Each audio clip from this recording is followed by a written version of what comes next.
अस्सलाम वालेकुम काश्तकार भाइयों, मैं doctor Farhan central cotton research institute Multan से आपसे मुखातिब हूँ और आज हम बात करेंगे गुलाबी सुंडी के मैनेजमेंट के बारे में। जैसे कि आपको पता है कि जुलाई का महीना गुजर रहा है और अगस्त आने वाला है और मौसम में बहुत ज़्यादा ह्यूमिडिटी है और बारिशों का सीज़न भी है, तो गुलाबी सुंडी के हमले के बढ़ने के चांस बहुत ज़्यादा है।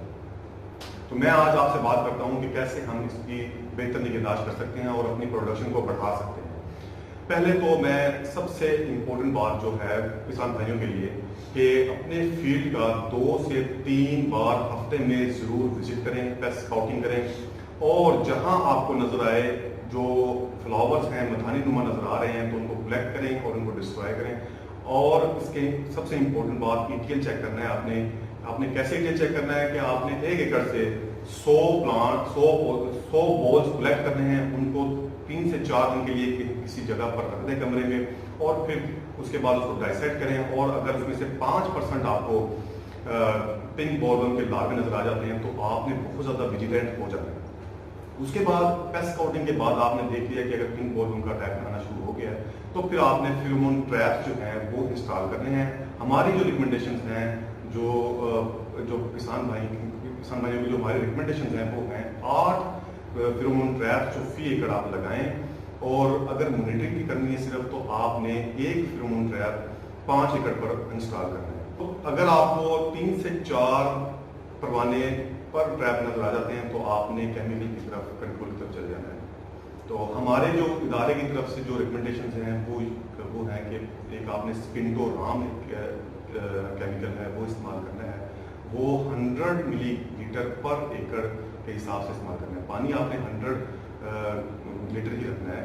और अगर ये अवेलेबल नहीं है तो फिर आपने गैमासाइलोथ्रिन है एक इंसेक्टिसाइड, उसको 100 मिलीलीटर पर एकड़ के हिसाब से इस्तेमाल करना है।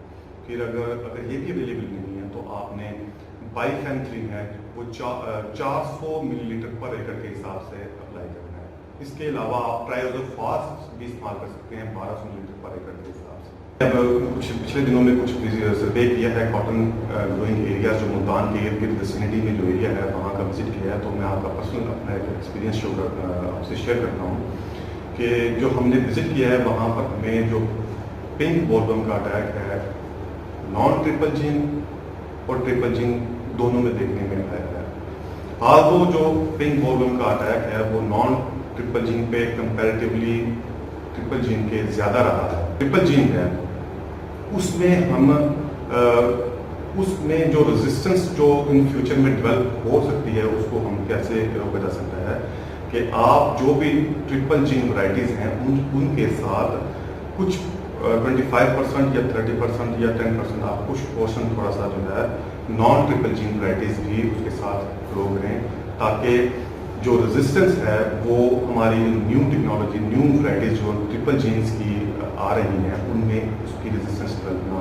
क्योंकि आपको पता है कि पिंक बॉलवर्म ने नॉन ट्रिपल जीन जितनी भी बीटी और नॉन बीटी वैरायटीज हैं उसकी अपनी रेजिस्टेंस डेवलप कर ली है। तो हम अगर ट्रिपल जीन में पिंक बॉलवर्म की रेजिस्टेंस को बरकरार रखना है, ट्रिपल जीन को की कुव्वत मुताबिक पिंक बॉलवर्म के खिलाफ बरकरार अगर रखनी है तो उसके साथ आप थोड़ा सा portion non triple gene varieties का भी रखें।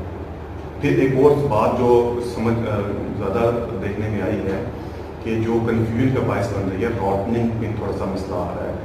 रॉटनिंग एक्चुअली जो होती है वो माइक्रोब्स से होती है, वो फंगस भी हो सकती है, वो बैक्टीरिया भी हो सकते हैं। लेकिन रॉटनिंग का सबब कोई कीड़ा बन सकता है, कोई वो पिंक बॉलवर्म भी हो सकती है, कुछ और कीड़ा भी हो सकता है। और लेकिन रॉटनिंग के लिए एक इन्फेक्शन की थोड़ी सी ज़रूरत होती है। ये जो 1 पंख या 2 पंख बॉल में नज़र आ रहा है तो ये गुलाबी सुंडी की निशानी है। तो आप इसमें बहुत ज़्यादा विजिलेंट हो जाएं। और गुलाबी सुंडी क्योंकि अगस्त का महीना स्टार्ट है तो अगर जिन्होंने अर्ली लगाई है फसल तो वहाँ पर ये उसकी ओपनिंग में ये चीज़ नज़र आ रही है। उनकी फसल में ये जो ओपनिंग हुई है वहाँ पर ये चीज़ मुझे नज़र आई है शायद। तो अगर आपको आपकी फसल में कहीं ये ओपनिंग में ये चीज़ नज़र आए तो आपने बहुत ज़्यादा विजिलेंट होना है और इसकी मैनेजमेंट करनी है थ्रू केमिकल्स करें और सारा इंटीग्रेटेड अप्रोच अपनी अपनाएं ताकि इसको اچھے طریقے سے مینیج کیے جا سکتے ہو اور اچھی شیڈ لے سکیں. اب میں آپ سے اجازت چاہوں گا. بس.